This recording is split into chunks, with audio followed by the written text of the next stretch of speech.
Amém. Obrigado, doutor. Gente boa de Deus. Mudamos a configuração hoje do espaço. Amém. Aliás, eu pedi para o Guto dar uma panorâmica dos alunos aqui. Esse aparelho é uma benção, porque ele faz a 360, tá vendo? Se puxar ele vai virando, olha, que coisa linda. Isso é tecnologia, gente boa de Deus. Dá um sorriso lá. Essa imagem está indo lá para o Brasil, o Rio Grande do Sul, Rio Grande do Norte, está indo lá para o Rio de Janeiro. Sara vai mandar lá para a família dela, lá no Rio, né, Sara? Amém. Amém, gente boa de Deus. Aí o Guto. Guto é nosso, como chama? Cameraman. Bem-vindos. O tema de hoje é a igreja. E nós estamos muito felizes porque é um tema. Eu confesso a vocês, alunos aqui, que hoje eu estava relembrando esse tema, fazendo o esboço dele, orando. Eu me ajoelhei e orei e falei: Senhor, eu tenho um temor de Deus falar sobre igreja. O negócio é sério. Igreja é tema sério. Igreja não é empresa. Igreja não é cassino.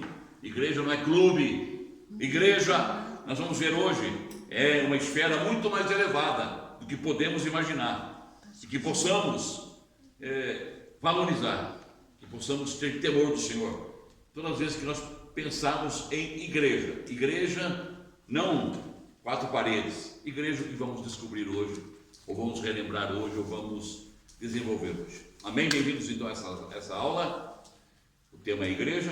Vocês aí, queridos do Brasil, Deus abençoe vocês, o ministério que está aí publicando essa aula, que Deus abençoe vocês, desde o Rio Grande do Sul, Santo Ângelo, Ijuí, Guarani das Missões, Santa Rosa, Santa Maria, pessoal lá do norte, lá de Macapá, Amapá, enfim, onde está indo esse vídeo, no Nordeste brasileiro. Deus abençoe vocês, desde Portugal. Os alunos aqui querem enviar uma saudação calorosa da Igreja do Senhor. Vocês querem desejar bênçãos para os nossos alunos além mar? Responda com forte amém. Amém. Oh, aleluia. Esse amém chegou aí, olha. Forte e poderoso. Vamos lá então. E hoje eu pedi para nossa irmã Noemi compartilhar conosco também, participar, e depois o culto vai ficar ali na cameraman, tentando focar também o que ela pode compartilhar conosco. Depois eu vou dar uma parte para ela, porque é muito importante aproveitar aí nossa professora que está conosco, e para também tirarmos ilações sobre a igreja através das coisas. Amém? Olha, o microfone está aí. Hoje quem está governando aí o microfone, porque crente gosta de um microfone. É coisa doida, né, Sara? O crente tem que ter um microfone. Mas a verdade é que o microfone nos ajuda para vocês ouvirem. Esse gostar, na realidade, é uma necessidade. Então vamos lá, a Camila está com o microfone. Então ela vai iniciar a leitura aí, Camila, do livro. Ler e orar. Para que, pela igreja, a multiforme sabedoria de Deus se torne conhecida, agora dos principados e potestados nos lugares celestiais. Efésios 3:10. Amém. Ler e orar. Para que pela igreja, a multiforme sabedoria de Deus se torne conhecida agora dos principados e potestades dos lugares celestiais. Efésios 3:10. Vou fazer uma pergunta para vocês aqui, para entendermos, antes de entrarmos no termo igreja. Qual palavra vocês destacariam, fora a igreja que já está aqui? Fora a igreja, qual palavra fala a vocês mais forte? Vocês destacariam desse texto? E que para vocês são palavras, ou uma palavra, ou duas, ou uma frase, que significam algo importante nesse texto. Olha aí, vamos ver, Sarinha. Eu acho que eu destacaria multiforme sabedoria. Multiforme sabedoria. Uma multiforme sabedoria. O que você entende, Sara, por multiforme sabedoria? Inteligência de todas as formas. Amém. Todas as formas. Amém. Multiforme sabedoria. A palavra grega é Sofia. Sabedoria. A sabedoria que expressa de todas as formas. Sabedoria, ciência, beleza, construção, toda a sabedoria de Deus, aquelas que nós conhecemos, aquelas que vamos conhecer ainda, e aquelas que, não sei, é fora o íntimo de Deus. Se Ele quiser revelar, Ele revela, se não, não revelará. Mas a Bíblia diz que a igreja manifesta a multiforme sabedoria de Deus. Mas alguém gostaria de destacar uma palavra aí?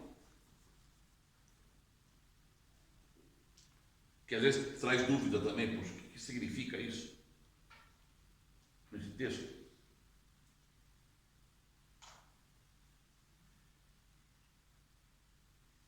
A nossa aluna que está de aniversário, participa. Dos principados e potestades nos lugares celestiais. Dos principados e potestades. Então já vou pedir a cooperação da irmã Noemi. Dos principados e potestades nos lugares celestiais. O que traz esse entendimento, irmã Noemi? É um entendimento espiritual, né? Aham. Então ele fala da multiforme sabedoria de Deus, para que nós entendamos a parte espiritual do universo. Aham. Não só a parte física, mas também a parte espiritual do universo. Aham. Os principados e potestades. Ou seria, a esfera da igreja não é só essa esfera temporal, pontual, histórica, mas também tem influência espiritual. Em esferas, principados, potestades, e poderes Nas regiões celestiais. muito mais sutis do que nós imaginamos. Agora tem uma palavrinha que define tudo aqui. Tem uma palavrinha que ela está bem no meio ali, entre duas vírgulas, e que faz toda a diferença. Agora. Já. Nós somos igreja agora. Ou seja, a igreja de Jesus, ela só tem um aspecto histórico porque ela aconteceu na história. Mas na realidade, no coração de Deus, ela sempre existiu. A igreja é o agora. Aleluia! Nós estamos aqui fazendo uma aula, mas nós estamos como igreja agora, nesse momento. Nós estamos aqui. E é isso que faz toda a diferença, né? Entender eclésia, igreja, no grego eclésia, né? Ou eclesia. Há uma dificuldade entre as pessoas. Eclésia, uns falam eclésia, outros eclesia. Mas o sentido do entendimento, né? De eclésia, igreja, Mateus 16, 18. Continuamos aí com a Camila, lendo agora aqui o esboço, ponto 1 do esboço. Entender eclésia, igreja, Mateus 16, 18. Aparece 115 vezes no Novo Testamento. Aparece 115 vezes no Novo Testamento. Ela só aparece nos Evangelhos 3 vezes, a palavra eclésia. 3 vezes ela aparece, e é no Evangelho de Mateus apenas. Capítulo 16, ela aparece, e no capítulo 18. No capítulo 18, Jesus fala sobre a eclésia. No capítulo 16 também ele menciona, né? Mas em todo o Novo Testamento o termo aparece 115 vezes. Igreja, somos corpo, igreja, membros da igreja, participantes da igreja. Atos dos Apóstolos, formou-se igreja, plantou-se igreja. Então 115 vezes temos aí essa expressão igreja distribuída, diluída no Novo Testamento. 2. Significado literal. Significado literal, convocação, chamados para fora. Então o significado literal de igreja é uma convocação, chamados para fora. Amém? Adiantando aqui, não era um termo que Jesus também inventou, como nós falamos na aula passada. Lembra-se da aula passada? Nós falamos que Jesus não inventou nada. Sobre o batismo. Jesus usa já uma prática que era comum de várias seitas. João Batista também batizou e aplica agora no seu ministério. Mesma coisa Jesus faz com a questão igreja.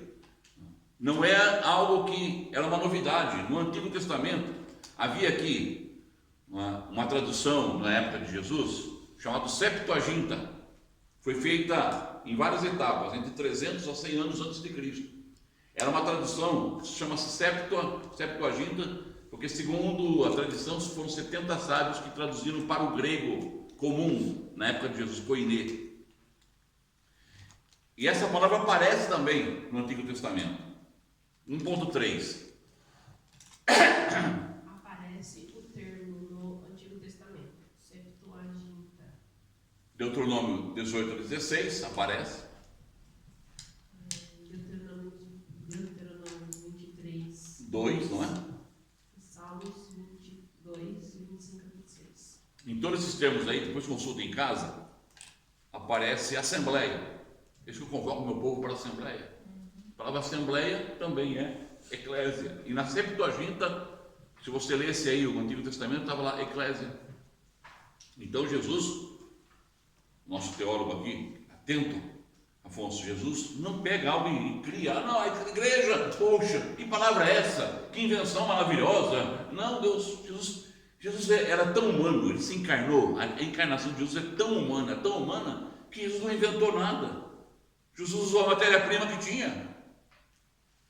Ele deu novo significado, como nós temos falado, ele deu novo significado. E ele também, na palavra eclésia, no termo eclésia, igreja, ele dá um novo significado, 1.4 aí.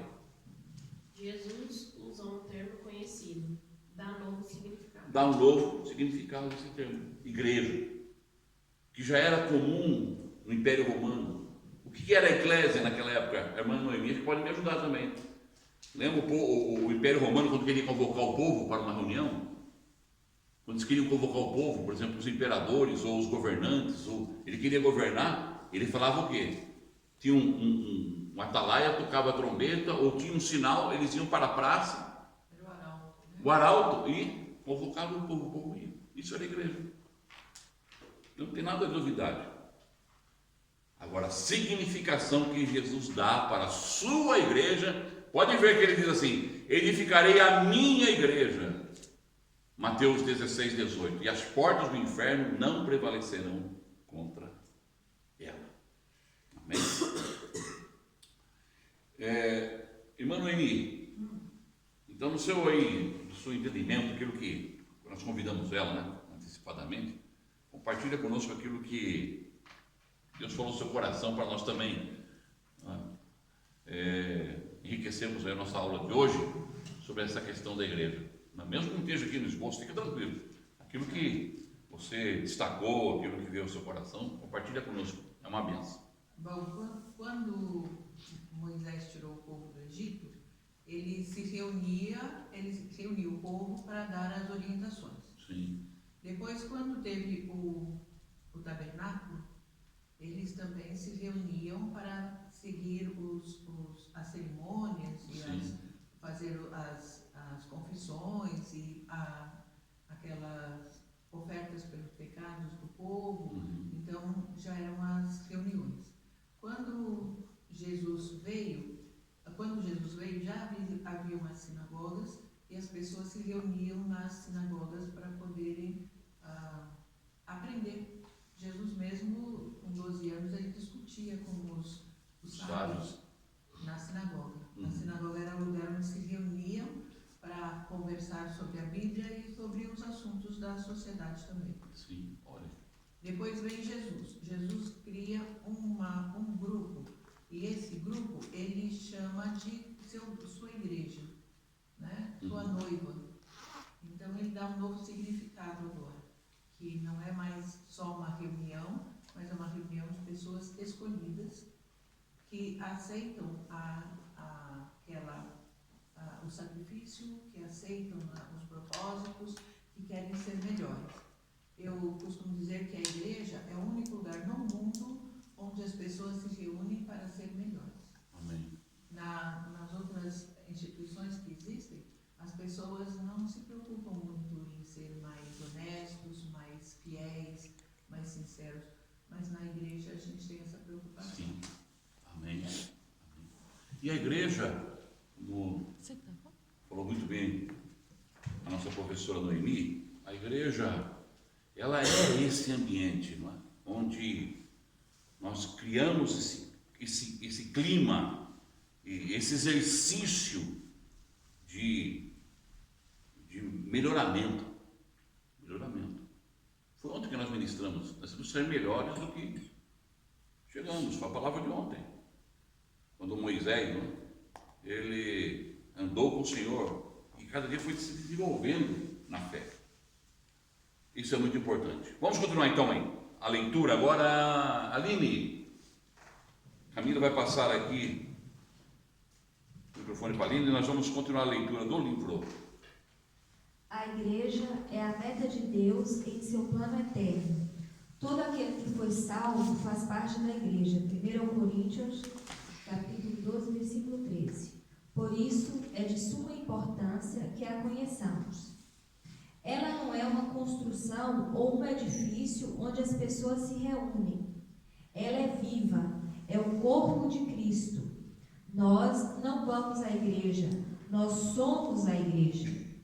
A igreja é a casa do Deus vivo, coluna e base da verdade. 1 Timóteo 3,15. Uma vez que Deus não habita em santuários feitos por mãos humanas. Atos 17, 24. Amém? Aleluia. A igreja, ó, o segundo ponto aqui é muito importante, a Aline vai ler para nós também, porque nós temos uma luz sobre essa questão. Igreja é o templo? É um prédio? Eu fui lá em cima do monte, fiz uma campanha e de repente o Senhor falou assim: não, meu filho, agora eu vou dar um prédio para você com 5.000 cadeiras e vai ser a minha igreja. Ou a igreja é algo com uma questão, implica em outras questões. Vamos ver aí. A Aline vai ler segunda divisão do esboço. Natureza da igreja. Efésios 3,10, 1 Coríntios 12,13, 1 Timóteo 3,15, Atos 17,24. Muito bem. 2.1.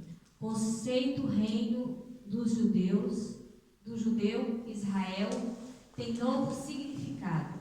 Igreja. Isso. O que acontece? A ideia teológica, a ideia de escatológica, vamos dizer assim, que Israel tinha, que eles iam governar.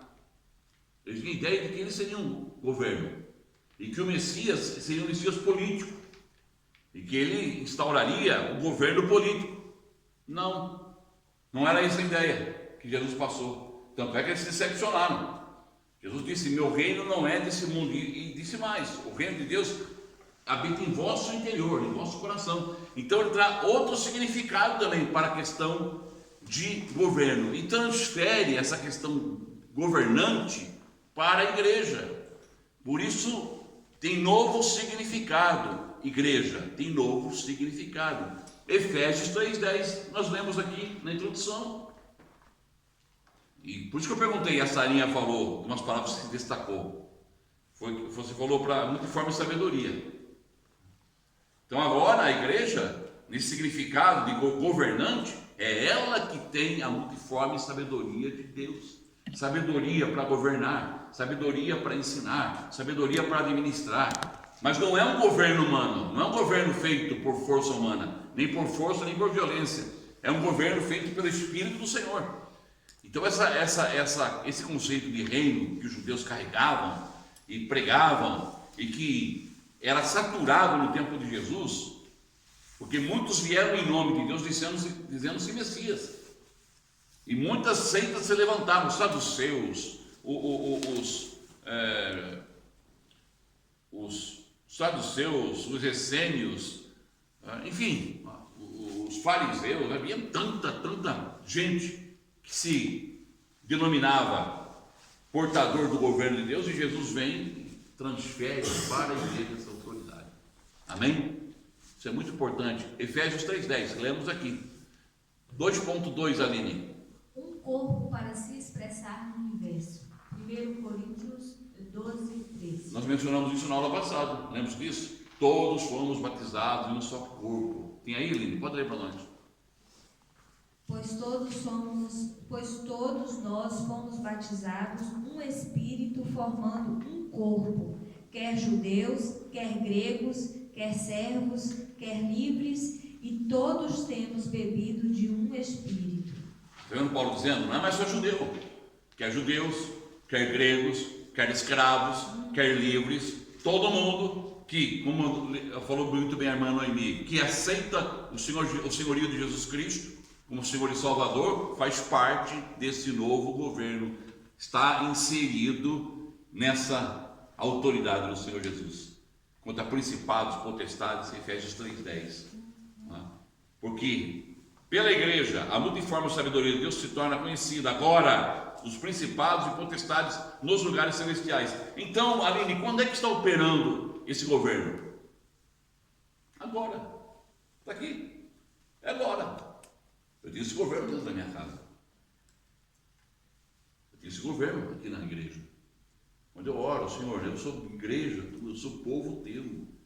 Em nome do Senhor Jesus Cristo. Se eu percebo no mundo espiritual alguma interferência, alguma ingerência satânica, eu tenho autoridade para orar agora. Vamos orar para o Senhor.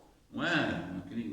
Infelizmente, não é? Eu me lembro de uma irmã, o marido veio reclamar uma vez aqui para mim na igreja, no início do trabalho, e estava naquele negócio amarra, desamarra, lembra daquela teologia do amarra para cá, amarra para lá, gruda na parede, cai para baixo, levanta para cima.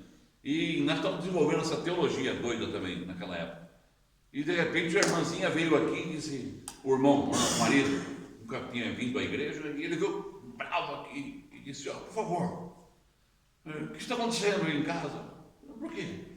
Porque que esse negócio, minha mulher quer me amarrar lá? Me amarrar? Vocês estão distribuindo corda aqui? Eu falei, quer me manietar lá em casa? O homem não entendeu nada. Por quê? Porque ela também não entendeu nada. Não entendeu nada. A gente estraga dentro do nosso lar, exercer autoridade é o nosso coração, nosso coração. Outros não é? Quantas vezes nós vemos isso? Casais que têm problemas porque vocês vêm para a igreja, recebem a orientação, mas não tem sabedoria, multiforme graça de entender em que esfera a batalha acontece. Mas o Senhor nos dá sabedoria. Nós somos igreja, governamos agora. Em qualquer esfera Deus está trabalhando. Vamos orar. Oramos hoje pela igreja, oramos pelo trabalho dos jovens, para que essa linha, ainda na sua juventude, tenha capacidade, graça. Deus vai abençoar ela, porque nós estamos governando, nós estamos orando. Nós somos igreja. Não temos igreja, nós somos igreja. Vamos continuar, ponto 2, 3. Casa, família de Deus. 1 Timóteo 3,15. 1 Timóteo 3,15. Amém? Dá para ler também? Dá. Mas, se tardar, para que saibas como convém andar na casa de Deus, que é a igreja de